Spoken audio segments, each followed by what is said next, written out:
everyone and welcome back to my channel. Today I have a very special video for you guys, and it is the day in the life of a postpartum nurse. So one of my most popular videos on this channel, if you haven't seen it, is the day in the life of a newborn nurse, which has gotten crazy reactions from you guys, and I had no idea that there was such a interest out there for OB nursing, and I wanted to make a similar video because I wear two different hats when I work in OB. I work in labor and delivery as the newborn admission nurse, which is what that role is. I called it the newborn nurse because every hospital calls it a different name, whether that's the admissions nurse or the baby nurse, like I don't know, but at my hospital that is what it was called, so that is what I called it in the video. We call it admit nursing, but every hospital is going to have its own name for that role.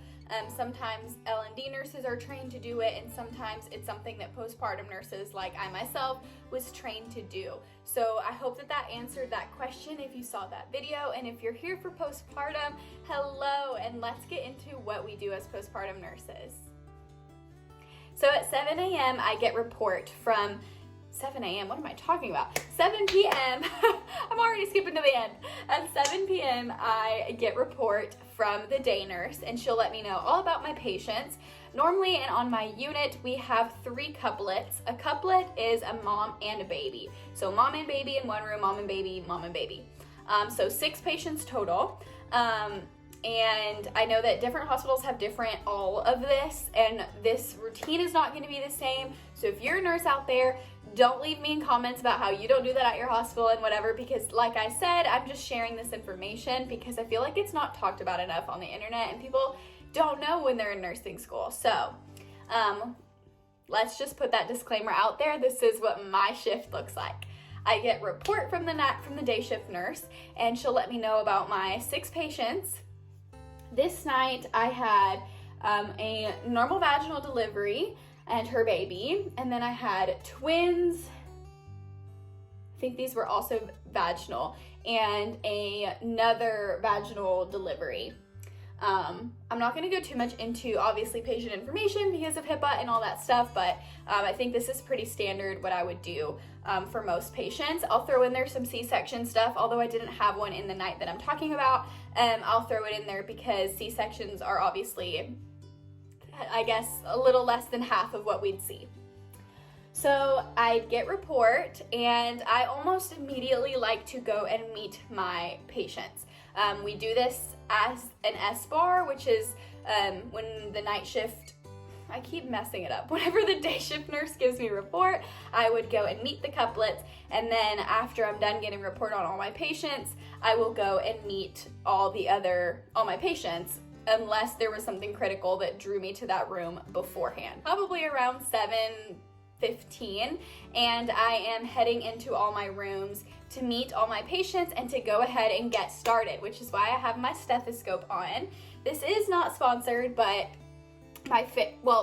this was a sponsorship a long time ago, but I have purchased and own multiple of the Ultrascope stethoscopes, and these are my absolute favorite. Not only can you customize the bell, the top of it, you can customize what the colors look like. You can even put like a picture of your dog and stuff on here, so it's really cool. Also really fun for peds. This is actually the adult head size reference. It's pretty big. I have small hands. I have a pediatric one, and I don't have it in here with me, but it's still pretty big. So this is the adult one. I'd say it's bigger than an adult if you're comparing it to a Littmann. It's bigger than the adult head of a Littmann, but the pediatric Ultrascope is similar to this adult size of a normal stethoscope that you're used to seeing. So I just wanted to throw that out there because when I got my first one, I was like, this is huge, and it's the pediatric one, but they just come like that. This one happens to be an adult one. It still works. I have the adult one in case I need to listen to mom, and I can put this literally anywhere on baby because they're so small and hear most of what I need, all of what I need to hear. So I just wanted to throw that out there because this one's my favorite. And it's 7:15 and we're getting vitals, okay? So vital signs include, for baby, heart rate, respirations, temperature, and I will do my assessment of baby as well. When you're listening to the baby, if you've never listened to baby vitals, for one, they're so much quicker than adults. So a good tip that I learned in nursing school was to kind of tap my finger, whether it's on your leg, whether it's on the side of the crib, but just a little bit of a tap can keep you going. And even if there's a murmur, which you could hear, or even if, baby starts crying or something, you can carry on that rhythm and get a pretty accurate minute worth of heart rate and respirations. And then the temperature, the babies are gonna hate it. They're probably gonna scream. It's the worst offense you could do is to take their temperature. And what you're gonna do is you're gonna lift their arm all the way up, stick the probe underneath, and drop their arm, making sure that the probe doesn't stick out the back.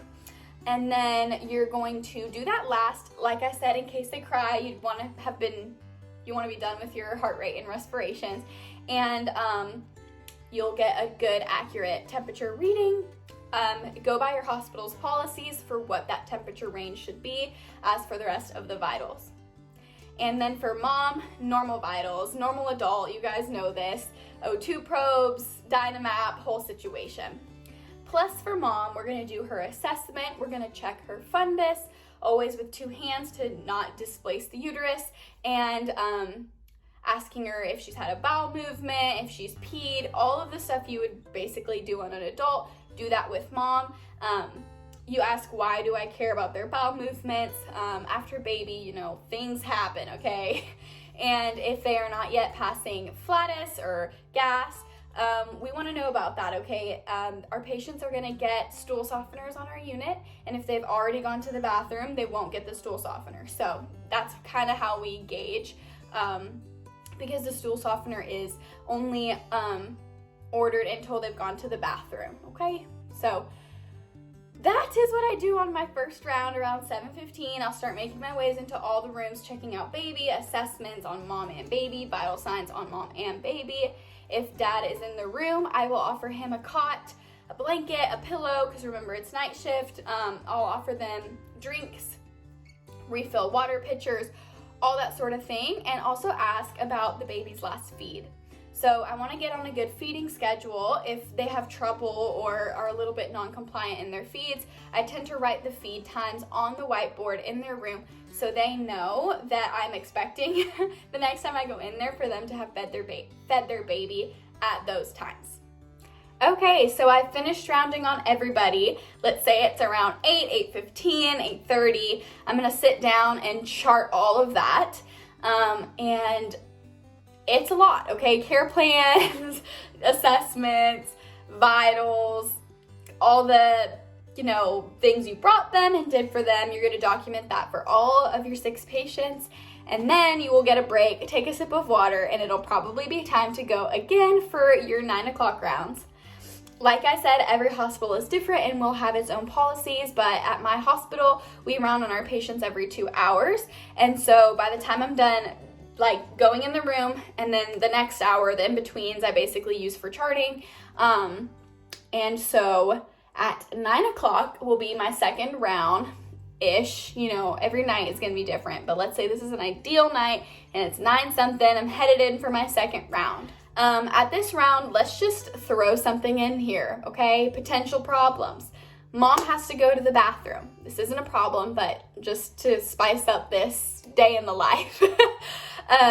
I will get her up to the bathroom and explain to her all of her perineal medication. So witch hazel pads, sprays, ice packs. If you run some cold water over the ice packs, they get real cold, and I've heard they feel really good. Some people love them, some people hate them. Also, little tips, sometimes those ice packs are also good for C-section incisions. They help to relieve itching, and they're just overall a good pain relief if you have not experienced pain relief from the itching and burning side effects of a C-section. So get mom up, explain to her everything. At this time, you're also visualizing her bleeding, looking and listening for clots, because sometimes on the toilet you can't see them, but you will hear a big plop.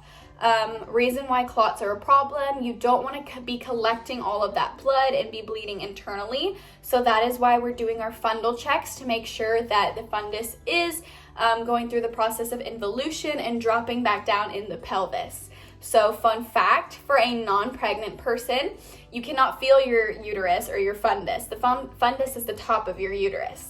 So in a non-pregnant person, your uterus isn't something you can feel, but after delivery, the uterus and the fundus, which is the top of it, is usually found at the umbilicus and will go down by 1 centimeter per day after delivery. So some people's goes down at a faster rate than that, and there'll be what we call U-1, so 1 below the umbilicus, and so on and so forth.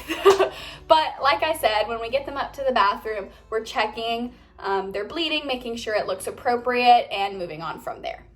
Also, in this 9-ish round, I will make sure that the babies ate. If they had to eat anywhere between 7 and 9, make sure that they ate. I'll document if it was breast milk, how much, and if it was formula, what type of nipple, because there are different types of nipple tops for different formulas. And by that, I mean, if the baby has a cleft palate, there's certain types of nipple tops that you can put on the formula bottles. So we document all of that, and I will go to all of my babies and ask them how they ate, ask their moms how they ate, and all of that good stuff, and sit back down for more charting. If you haven't learned that by now in nursing school or from a friend who's a nurse, there's a lot of charting. And then it is 11 o'clock already. Wow. Time flies when you're having fun. At 11 is my first med pass, and I will give out Motrin and Senecot. Those are our two meds of choice on my unit. We give Motrin for pain and inflammation, and the Senecot is the stool softener that everybody gets until they've had a bowel movement.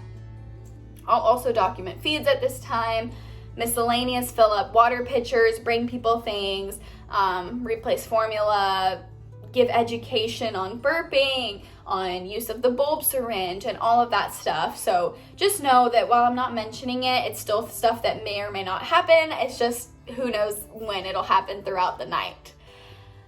And what else can I say about MedPass?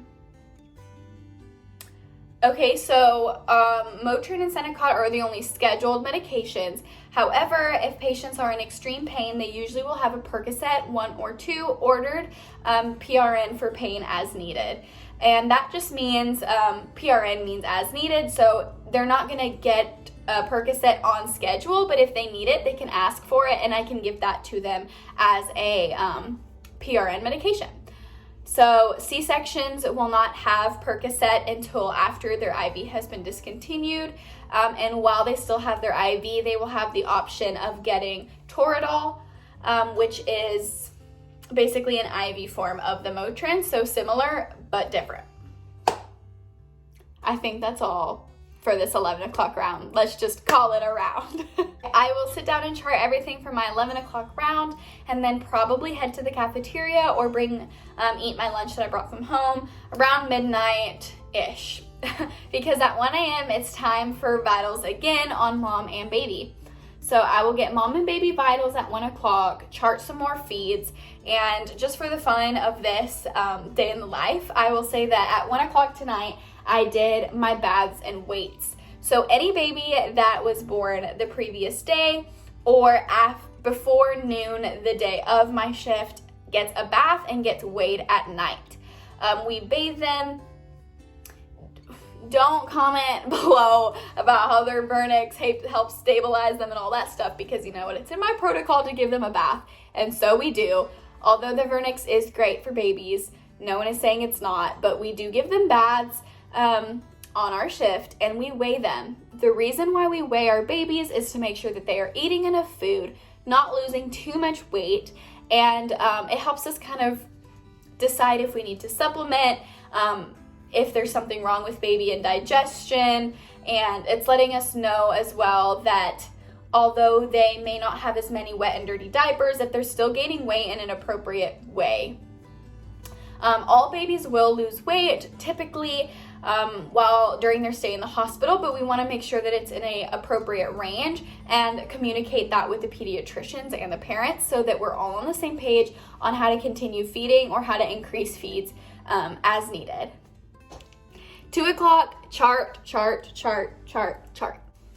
So it's 3 o'clock in my fake scenario day, And I'm gonna say that we have newborn testing today on one of our patients who was born the day before at 3.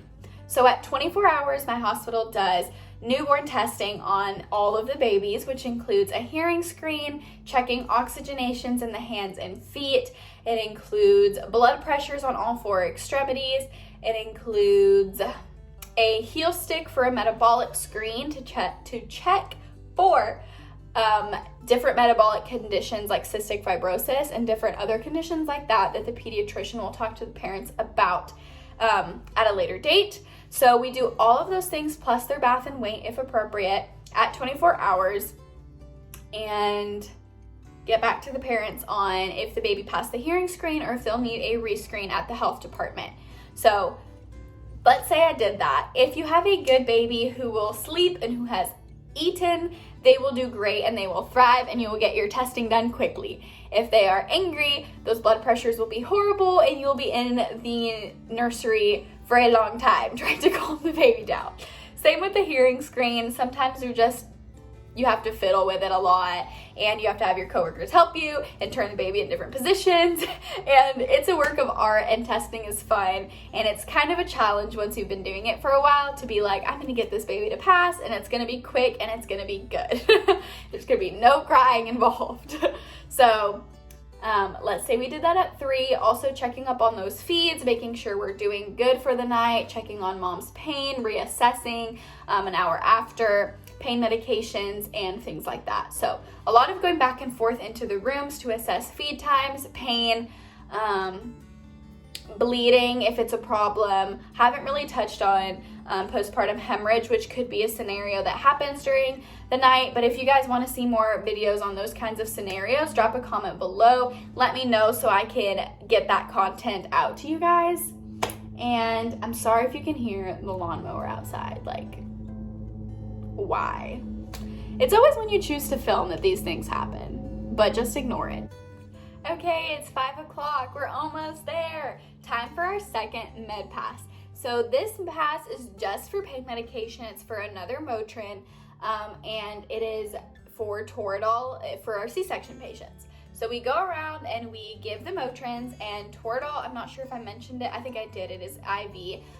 Dilute it because it can be a vein irritant, and check in on feeds and everything. So when my new nurse comes at 7 a.m. and I give them handoff on the patient, they will know what their next feed time is. And right before I'm done with my 5 o'clock round, I will make sure that none of my moms have IVs in still. I want that to kind of be out if it is appropriate, and per protocol, every hospital is different when the appropriate time to take out an IV might be. But for our patients, it has to be 8 hours after they've been on the floor or have been voiding appropriately and their bleeding is under control. So let's say all my mom's bleeding is chef's kiss, perfect, and they're drinking water and they're doing all the things that they need to be doing.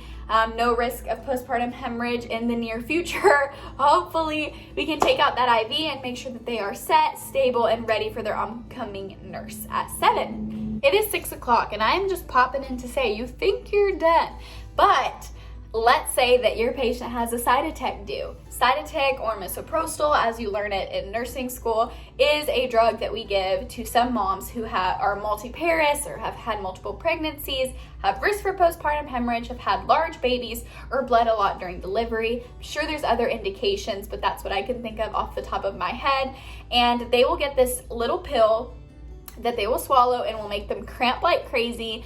But it helps to help with that process of involution and control their bleeding for better outcomes and no floppy uteruses in this place. That is my shift. I'll finish charting everything. And I did not mean to simplify this because there are some nights where you are crazy and running around, and there are crazy bilirubins at 48 hours, and you have babies going to the NICU for low temperature or for turning blue on you, or they don't pass their metabolic screen and you have to be rechecking them and retesting them, or crazy things, spit up questions, first time parents with questions. So it is a busy place. I'm not in any way trying to say that this is easy. So if that's what you got from this video, or that's why you want to go into this area of nursing, please don't, because it is just as hard as any other type of nursing, okay? And this stupid lawnmower is gonna drive me insane. Okay guys, that is it, I think. There are also blood glucose situations, diabetic moms, so much more to talk about. So if this is your lane, this is what you love, comment below more topics that you'd like to see videos on. And I would love to chat some more with you guys in the comments about postpartum nursing. So thank you guys so much for watching this video. I didn't film it in the hospital. It just gets sketch. My other video had a lot of editing and stuff I had to do around my break time filming. So I'm sorry if you like that format better, but it's just better this way for safety and everything. So comment below any questions you have. Subscribe if you want to see more content like this. And thank you guys for watching. You guys are great. And if you're in school, keep pushing, because this is absolutely for you and you can do this. Okay? Bye.